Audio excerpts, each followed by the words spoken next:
Chapter 11 on the odds of getting even. The name of this chapter is No, Yes, Maybe. The next morning, Thess strolled into school with a newspaper under his arm. "Did everybody see this?" he asked. He snapped the paper open and shoved the headline to Caper's article.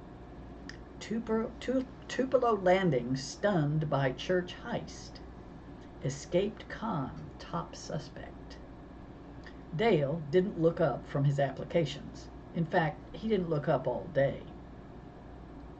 "Help," he said as we stumbled out of school, brain fried from reading bar graphs.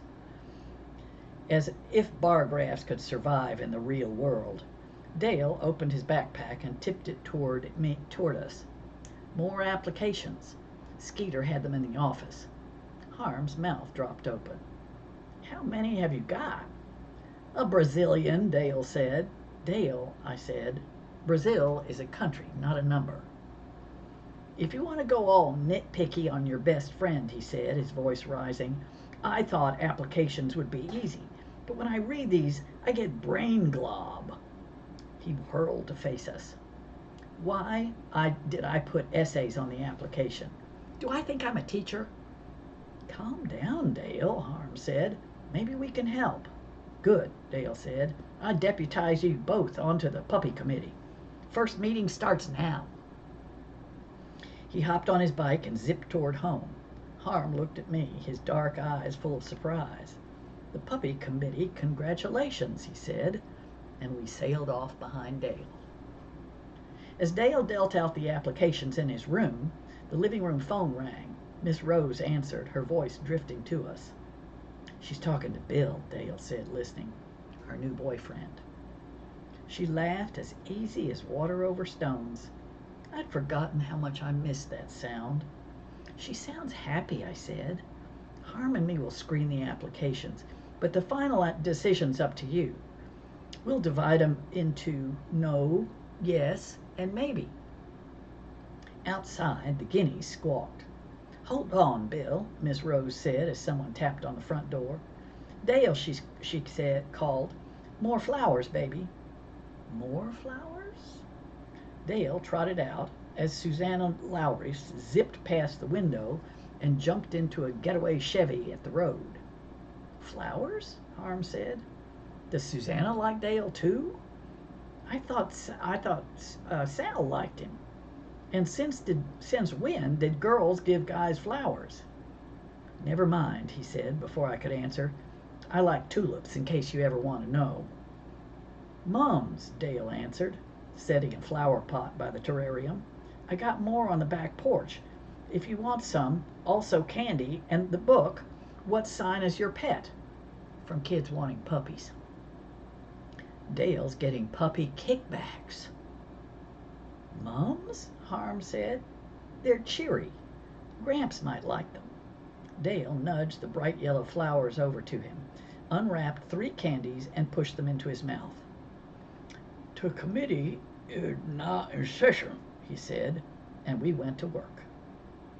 An hour later, we had one sprawling, ragged pile of applications and a tiny pile. Harm slumped in his chair, flipping through Life Cycle of the Newt. I lined up another glamour shot. "This way, Liz," I said. She looked over her shoulder. Click. Dale tossed his last application into the no pile. Jerome named his hamster Assassin. What kind of message does that send? I lowered my camera. "That's all of them then," I said, staring at the application slip-sliding across the bed. "Who made the yes pile?" "Sal and Skeeter." I looked at Queen Elizabeth, whose sides bulged like she'd swallowed a bucket of bolts. "We need more than 2 homes." I rustled through Dale's rejects. "You're not giving Miss Retzel a puppy? Have you lost your mind? She's a teacher." "She's too strict," Dale said, flopping back on the bed. I pawed through the papers. "And little Agnes? What's wrong with little Agnes?" "Hannah will help her with the puppy. You know she will." She failed her essay, Dale said, and clamped his mouth closed like a turtle. I flipped to the essay page. She wrote on that stupid baby paper with the dotted lines, I said. She used a fat pencil. I read her essay. I will love a puppy every day, Agnes. You took off for spelling? I demanded. Little Agnes is only 5. Exactly, he said, his voice filling with tears. There's something wrong with every single one of these, except maybe Sal. Liz is family, and you can't just let family go. You have to know they'll be okay. But Dale's right, Harm interrupted. Dale's right? Is he kidding? Harm stood and stretched his long arms above his head, grabbed the pot of chrysanthemums, and headed for the door. They're your puppies, Dale. You let us know. Come on, Lobo. I'll race you home. I followed him out to our bikes. Harm, we need to post that puppy list while everybody's excited. There's no telling how many puppy homes we'll need. I know. I followed his gaze to the window. Dale stood by the terrarium, strumming his guitar. He's singing Newton to sleep, I said. Harm swung his leg over the bike. Dale's having a rough time. He isn't like us.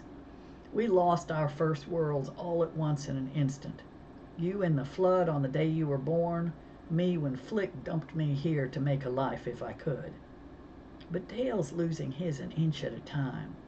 He'll let go of the puppies when he's ready. I hadn't thought of it that way. Race you, Lobo, he said, and blazed down the drive. It was near dark by the time Harm and me pedaled into town. Harm rode with no hands, lean and comfortable as a knife cutting through the wind. I got to swing by Grandmother Miss Lacey's and pick up some photos, I called. You want to come? Better not, he shouted, leaning into a turn, and the mums cradled in his arms. See you tomorrow. Remember, tulips. Like I'd ever care. A half a beat later, I bounded up Grandmother Miss Lacey's steps. Come in, dear, she said, smiling me into the hall. I gave her a quick hug. Grandmother Miss Lacey feels fragile as a hummingbird in my arms. I came to pick up the photos we worked on last night. If they're dry, I mean. We headed for the darkroom. Excellent candid shots, she said, peering at the photos, clothespin to the line. And are these evidence? Photos from the church, I sighed. Dale thinks his daddy didn't rob it. She stacked the photos. What do you think? I think Mr. Macon's guilty as sin. I also think Dale's my best friend. She slipped the photos into an envelope. You stood by Mr. Red back when his daddy was accused of a crime, I said, watching her. Did you know he was guilty? We all had suspicions, she said, but Red was a friend. I like always to be both, but sometimes you have to choose. Would you rather be right or kind? I'm a detective, I said. It's my job to be right. But as a friend, she smiled an inscrutable old person smile. Your choice, dear. I headed for the door. You coming to supper? It's Miss Lana's Morocco night. A collard stir-fry. She laughed. How many ways can Lana cook Rose's collards? I'll meet you there. I scampered down the steps and grabbed my bike. As I turned, my glance raked the garage. Lavender standing in the shadows by the door. He turned his collar up to his hat, and the skin across my shoulders pulled tight. Lavender is hair vain. He doesn't wear a hat. The wind blew and the shadows shifted across the man's face. Mr. Macon? Flick? A stranger? I dropped my bike. Stop! You're under arrest! I bellowed in case it was Mr. Macon. I charged across the yard, the guineas shouting from the treetops. The man faded into the shadows. Stop! I shouted again, rounding the garage. A hand snaked from the dark and clamped my arm. A leg swept my feet out from beneath me, and the world spun upside down. I landed in the leafy arms of a camellia bush as the prowler ran away. Macon Johnson? Are you sure? Star asked 10 minutes later, letting the curtain fall on the parlor window. Yes, no, maybe, I said. By the garage. He headed for the door. Stay inside, both of you, I mean it. Grandmother Miss Lacey and I watched his light play along the edges of the garage. He's found a clue, I said as Star knelt. Cover me. With what? She asked as the door clattered shut behind me, and I stealthed to Star's side. He jumped to his feet. I told you to stay inside, he snapped. What did you find? Grandmother Miss Lacey asked, strolling up beside me. Star whipped his hat off. Don't you people ever follow directions? Interesting. Miss Retzel asks the same thing. Star clicked his pen against his pad. Running toward danger is a boneheaded move, Mo, he said. Don't do it again. Miss Thornton, keep your doors locked. He tipped his hat and walked away. And that was the end of chapter 11.